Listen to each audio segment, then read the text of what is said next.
આમ આદમી પાર્ટીના ડેડિયાપાડાના ધારાસભ્ય ચૈતર વસાવાની કલેક્ટરને રજૂઆત।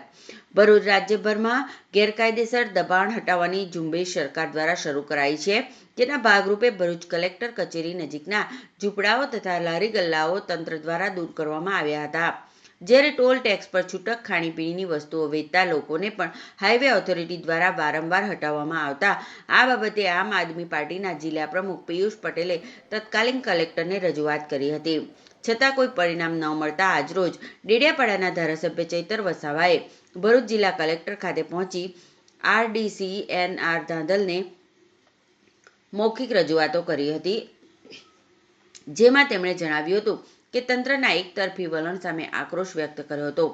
ડેડિયાપાડાના આમ આદમી પાર્ટીના ધારાસભ્ય ચૈતર વસાવાએ આરોપ મૂક્યો કે તંત્ર મોટા બિલ્ડરોના ગેરકાયદેસર દબાણો સામે કોઈ પગલાં ભરતું નથી, પણ ગરીબ લારીવાળાઓ અને ઝૂંપડાવાસીઓને હટાવીને અમને નિરાધાર બનાવે છે।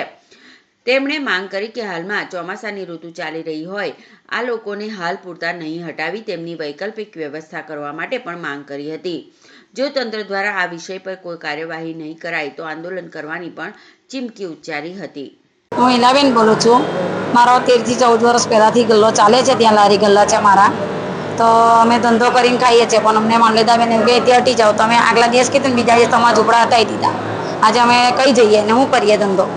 અમારો કોઈ બીજું છે જ નહીં વિલ ફક્ત, તો અમને ધંધો તો અહીંયા કરવા દે ના, બધા ઝૂંપડાવાળાને બી ત્યાં જ રહેવા દે। તો ઝૂંપડાવાળા હશે તો અમે ધંધો કરીશું, ને મામલેદાર ઓફિસનો ધંધો કેટલો 2-3 કલાક, ને અમારા તો અહીંયા જ રહે અમારી લાડીઓ, અમે ત્યાં જ ધંધો કરીએ, અમારે બીજું કંઈ જોઈતું નથી।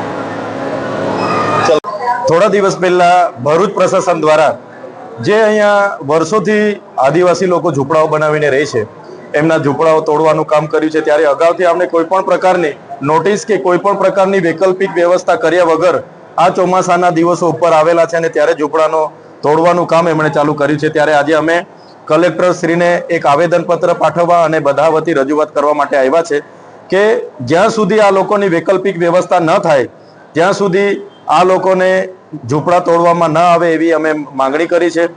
અને નિવાસી કલેક્ટર સાહેબે કીધું કે રન બસેરા અમે એક ઊભું કર્યું છે, પણ રન બસેરામાં માત્ર 200 કે 250 લોકો જ આવે એવા છે, અને જુવાન બહેનો પણ છે, નાના નાના ભૂલકાઓ પણ છે, અને 3500 જેવા લોકોના ઝૂંપડા જ્યારે તૂટે છે ત્યારે આ ચોમાસા દરમિયાન ઝૂંપડા નહીં તોડે અને એની વૈકલ્પિક વ્યવસ્થા બીજી પણ ઊભી કરવામાં આવે, પછી જ આ લોકોને શિફ્ટ કર્યા બાદ જ કંઈ હટાવવાની વાત કરે એવી અમે માંગ કરી છે। ને આ લોકો વર્ષોથી રહે છે, કોઈને નડતા પણ નથી અને વર્ષોથી અહીં રહીને પોતાના પરિવારનું જીવન નિર્વાહ કરે છે, ત્યારે પ્રશાસન દ્વારા એમને કોઈ પણ પ્રકારની હેરાનગતિ કરવામાં નહીં આવે એવી રજૂઆત કરવા માટે અમે આજે કલેક્ટર કચેરી ખાતે આવ્યા છીએ।